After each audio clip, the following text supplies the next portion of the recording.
Fichadas e fichados, estou de volta para mais um caso hoje. Eu que sou a sua perita criminal, Gigi Barreto. E antes também de começarmos o vídeo, eu quero deixar um recadinho que nós vamos ter o meu brechó dia 11 de dezembro no Sindicato dos Policiais aqui em Manaus, tá? Para mais informações, fica de olho lá no meu Instagram. Eu vou passar todas as informações lá. Te aguardo.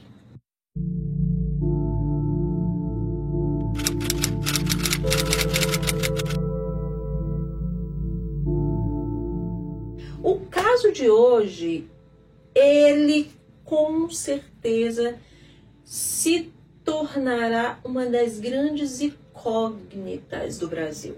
Isso porque, mesmo com as investigações, o julgamento acontecido agora, dúvidas importantes permanecem. E vocês me dirão se eu tenho razão ou não. Exatamente, o caso Flor de Lis. Entre muitas perguntas, eu já te faço algumas que eu tenho minhas dúvidas se a resposta ela realmente foi encontrada. Flor de Lis, ela foi a mandante do crime?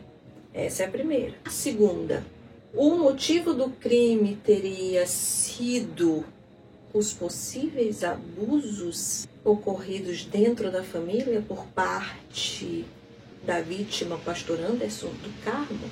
E a terceira e grande pergunta também. Fica aqui até o final que nós vamos, com certeza não iremos responder, mas faremos boas perguntas e considerações em relação. Você ajuda muito a nossa comunidade a crescer dando seu apoio aqui. Curte esse vídeo, compartilha, comenta e segue a página. Se você ainda não segue o canal, já sabe, ó. Clica aqui e passa a seguir. Eu sei que tem pessoas que não estão recebendo. Já sabe, toda quinta-feira nós teremos vídeo. Com o passar do tempo vamos aumentar mais dias, mas por enquanto às quintas. E aí eu tenho uma dúvida que eu quero saber de vocês. Qual o melhor horário? Os vídeos ao meio-dia ou às 18 horas? Me responde aqui, tá? Aí esquecendo.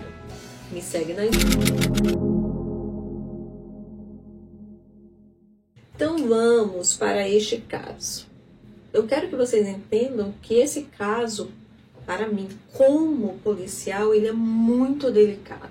Eu vou tentar trazer alguns olhares, mas sem me comprometer, se é que vocês me entendem. Por isso que de vez em quando eu solto aquelas caras e bocas, aqueles deboches, porque se não fossem esses, vocês não têm noção do que já teria acontecido. Assim que o crime ocorreu, eu fiz um vídeo sobre o ocorrido e está aqui na playlist.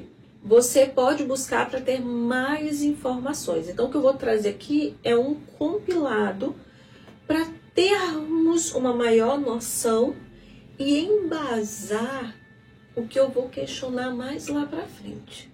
Em junho de 2019, o pastor Anderson do Carmo, marido de Flor de Lis, ele foi assassinato, que o casal retornou de um encontro a 2 ou a 3.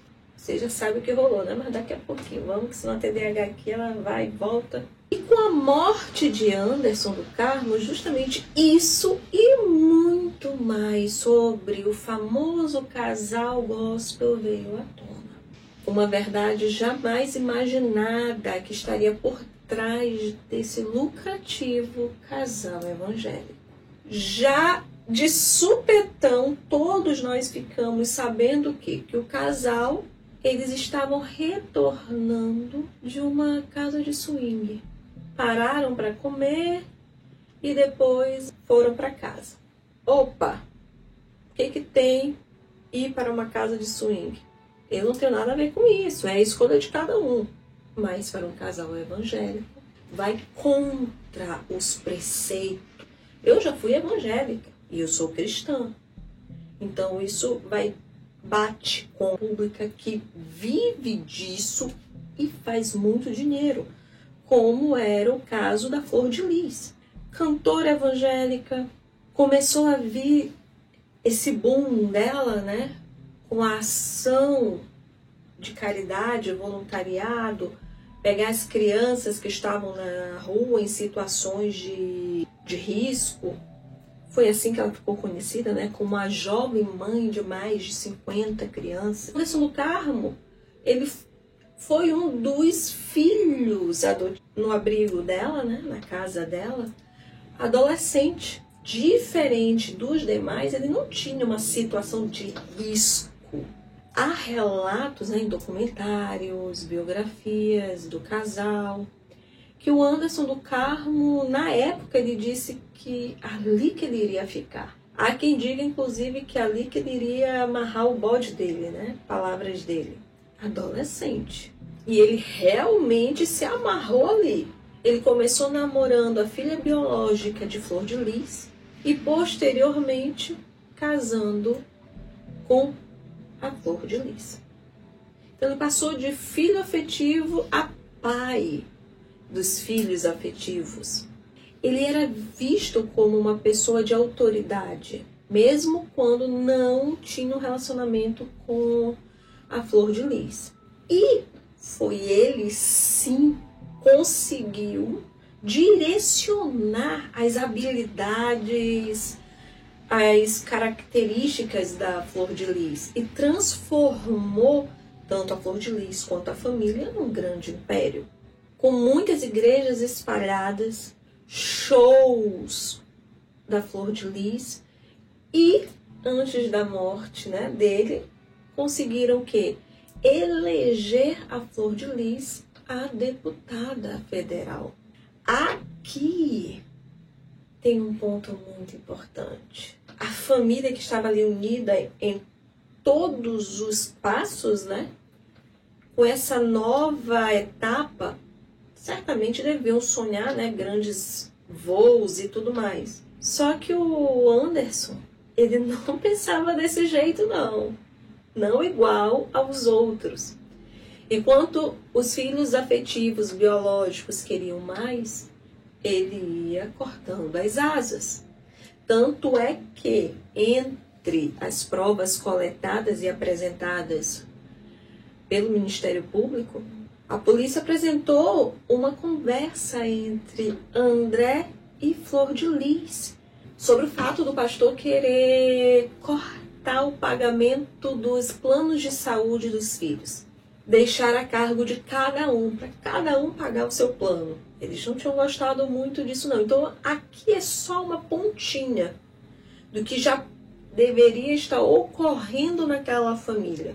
Quem queria um cargo, aquele que queria outra coisa, junta política, talvez, quem quisesse vir candidato. Então, nós não sabemos o que estava acontecendo dentro daquela família em relação a jogos de poder. E talvez nem saibamos nunca o que eles escondem, porque é uma família muito unida, pelo que nós percebemos durante esses anos, né, à espera do julgamento. Talvez essa união se dê pelos rituais, né, que a família tinha de prática, principalmente na iniciação dos filhos afetivos. Pode ver lá no vídeo que eu fiz e você encontra em outros lugares também, que há relatos de práticas sexuais entre os membros da família, principalmente de iniciação.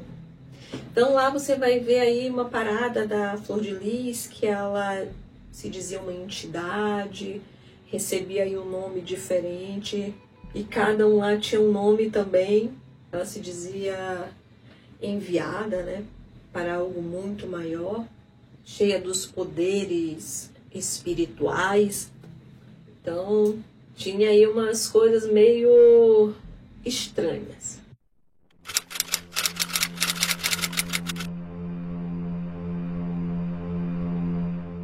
E justamente por conta dessa união, né, familiar em torno de sexo, igreja, dinheiro, poder.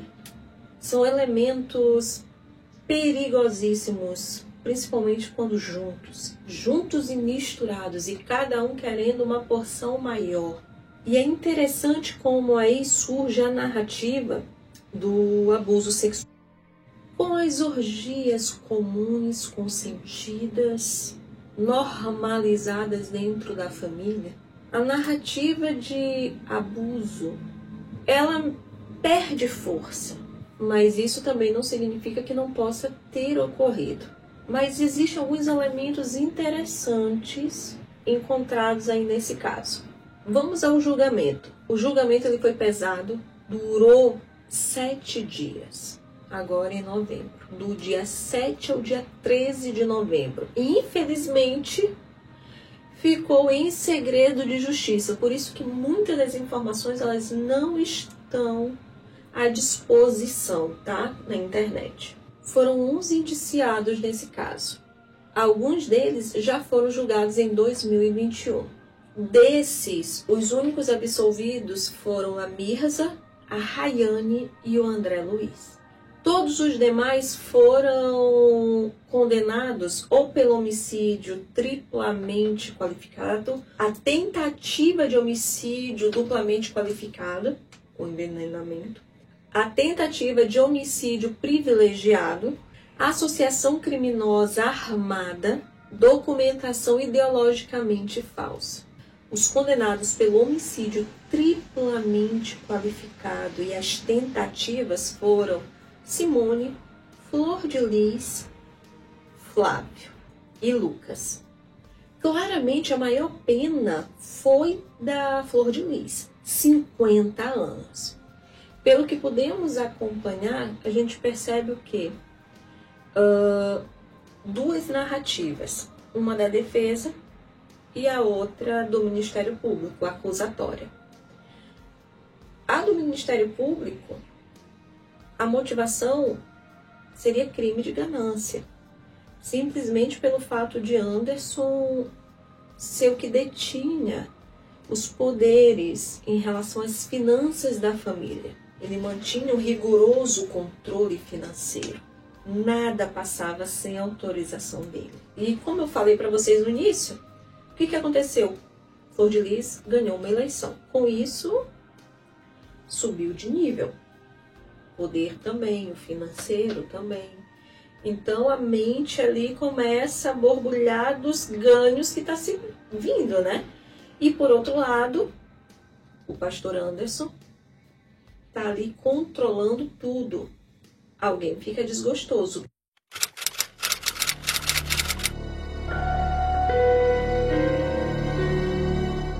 O Ministério Público ele traz pelo menos 8 tentativas contra a vida do pastor Anderson. Dessas 8, 2 assalto forjado para resultar em morte. Exatamente.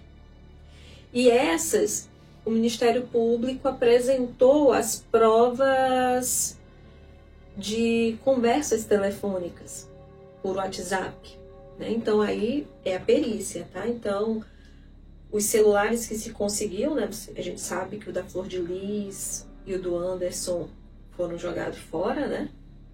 Então os celulares que restaram ali da família foram confiscados e fez-se levantamentos.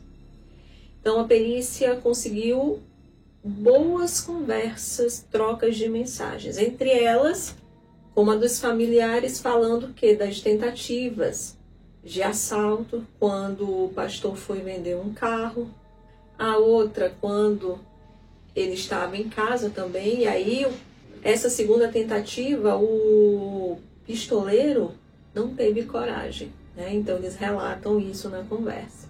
E as outras tentativas, o que teria sido? Aí vem a condenação por tentativas de homicídio, que aí no caso foi por envenenamento. Mas, Gisele, há provas disso?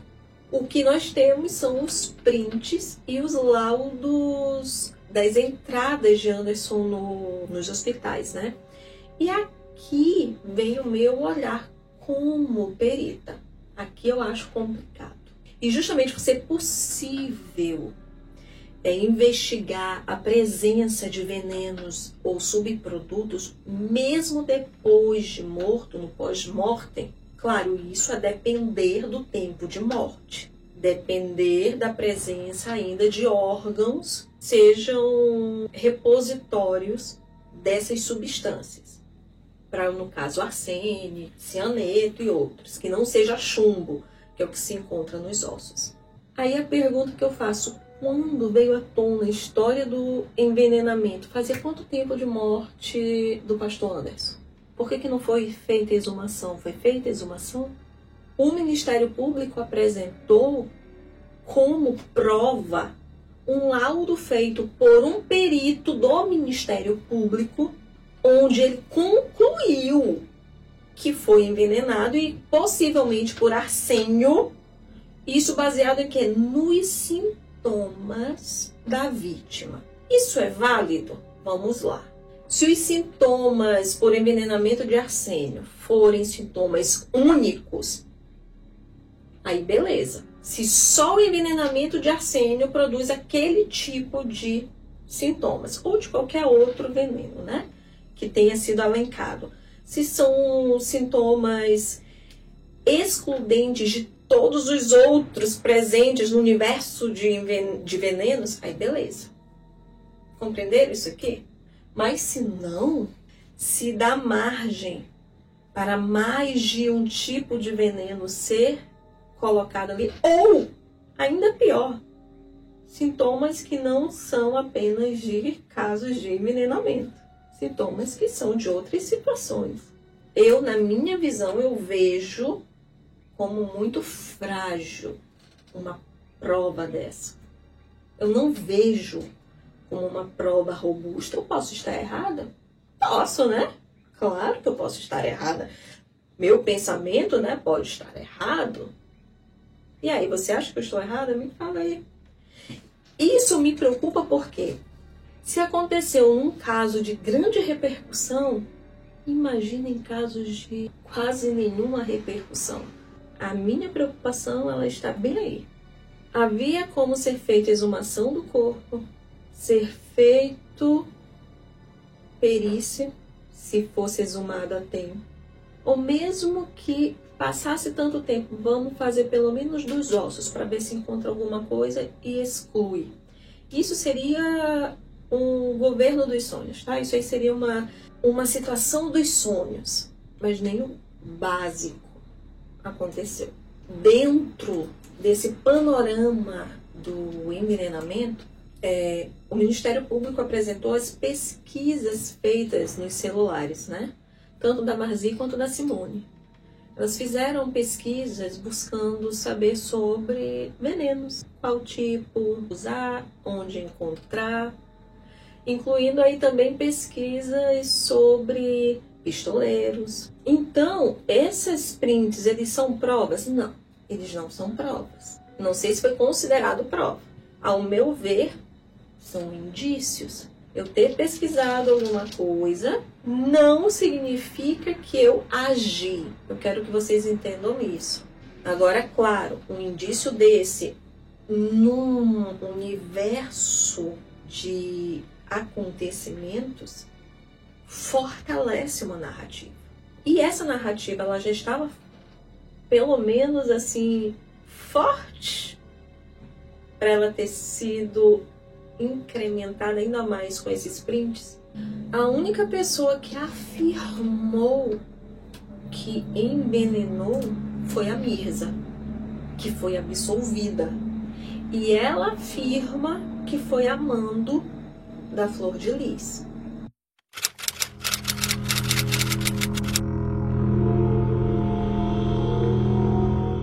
Eu vejo um quebra-cabeça complicado. Eu enveneno alguém, afirmo que foi fulano, encontram-se prints da minha pesquisa e de cicrano, as demais são condenadas e eu não. Mas eu acredito que essa parte aqui ela ainda é mais interessante ainda. O pelo pubiano. Opa, um pelo pubiano? Sim, um pelo pubiano. Ele foi a prova alencada pelo Ministério Público e acatada, que resultou na condenação do Flávio, um dos filhos biológicos da Flor de Lis, como a pessoa que atirou. Ah, gente, o pelo estava lá na arma, então foi ele. Se o pelo era dele, então foi ele. Calma lá, então vamos devagar. Vamos começar do começo. Quando houve o crime, a polícia chegou lá para fazer a investigação. A polícia investigativa tradicional e a polícia científica. Tudo foi tratado como um latrocínio. Aí aqui vale aquele olhar. Nem tudo é o que parece ser. Olha aí o caso Susana Richthofen. Eu falei desse caso aqui feito pelo perito Salada. Se não fosse o olhar dele ali, o caso talvez não tivesse tido desfecho, porque foi uma cena completamente plantada. E ele percebeu isso. Então, no vídeo que eu fiz, no primeiro vídeo, eu chamo logo a atenção para as lesões na virilha, né? Todo policial, quando olha muitas lesões na região genital, próximas ali, já acende uma luzinha vermelha. Opa, será que isso aqui é uma resposta a alguma questão de abuso? Então já acende uma luzinha. Talvez valesse a pena não ter visto apenas como latrocínio. E aí, sendo algo desse tipo, opa, já recai sim em familiares, suspeitos. Já se teria feito ali a perícia da casa inteira. E aí teria se encontrado logo a arma? É uma pergunta. Porque aí só foi se encontrar a arma dias depois, quando a polícia já suspeitava, né? E aí, o comandante de segurança foi à casa, fez, né, a varredura e se encontrou a arma. Então, acredita-se o quê? Que o autor, né, colocou essa arma entre a calça, o short e o corpo. E aí, por conta disso, arrancou, né, veio um pelo junto. Beleza, isso aqui é um raciocínio plausível? Correto. Mas é o único raciocínio plausível? É o único? Exclui qualquer outra possibilidade? Exclui a possibilidade, inclusive, de um ambiente sujo, um pelo voar? Bora lá! Pode ser ridículo. Mas e aí? Exclui? Outra. Exclui alguém ter pego o pelo e colocado lá. Ai, Gisele, quem que vai pegar um pelo? Se a casa acontece orgia, qualquer um podia pegar esse pelo. Pode parecer ridículo, mas é impossível. A partir do momento que eu não excluo outras possibilidades, perde força. E aí eu preciso de quê? De provas mais fortes. Essa prova ela é forte o suficiente. Aí a gente vê uma família incrustada, né, neles, onde há uma... Eu não sou psicóloga forense, tá? Seria até interessante um psicólogo forense, mas ao meu ver, eles se ajudam, sabe? É tipo assim, algumas classes que tem, que se um faz uma coisa errada, todos os outros fecham os olhos e protegem, né? Se isso acontece entre pessoas que não têm laço sanguíneo ou laços de poder, as classes têm laços de poder, mas não tão grandes como esses daqui, né? Mesmo que todos não tenham laços de sangue, mas eles foram criados numa... Como é que eu posso chamar? Numa interdependência, para vocês verem como o local de crime no dia, ele é muito importante, crucial. Poderia ter sido tudo diferente se a casa tivesse sido periciada no primeiro dia.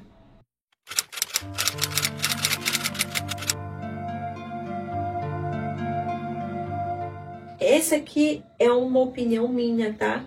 É um feeling meu. Parece assim que tudo foi meio que orquestrado, essa história da narrativa do abuso. Eu não estou dizendo que não aconteceu, tá? Até porque a Simone, ela fala que viu, né? Primeiro que o Anderson abusou dela, já depois, muito tempo depois, né? Deles terem terminado e tudo mais, no momento que ela estava saindo do banheiro e tal. Como mulher, eu não vou questionar isso. E ela afirma, o pastor molestou a filha, a Rayane. Não vou dizer que como, você pesquisa aí e encontra, tá? E um caso que ela teve, inclusive um homem casado da igreja, ele afirmou que ela disse várias vezes que iria matar o pastor Anderson por conta de abusos. Não quero dizer que não aconteceu, mas o que eu quero dizer é o seguinte: será que realmente esse foi um motivo? Ou se usou isso, é uma alternativa, ou se usou essa narrativa para se criar uma defesa, e uma defesa planejada, inclusive antes da execução. Opa, vamos atirar ali naquela região para parecer uma questão de vingança, de abuso, porque afinal, né, isso pesa na opinião pública. A família que vinga uma mulher, tanto que o que acontece de relatos de abuso só teve da Simone. As demais da família não relatam, e pelo contrário, eles afirmam que o pastor sempre foi muito sério em relação a essas questões. Então não sabemos aí onde que mora a verdade, né? Então, mais uma vez, não afirmo que não tenha acontecido, mas é possível ter sido usado, já pensado premeditadamente como defesa. Esse olhar que eu trouxe para vocês faz sentido? Me conta aqui nos comentários qual é a tua opinião sobre isso. E por hoje é só. Eu te aguardo no próximo vídeo.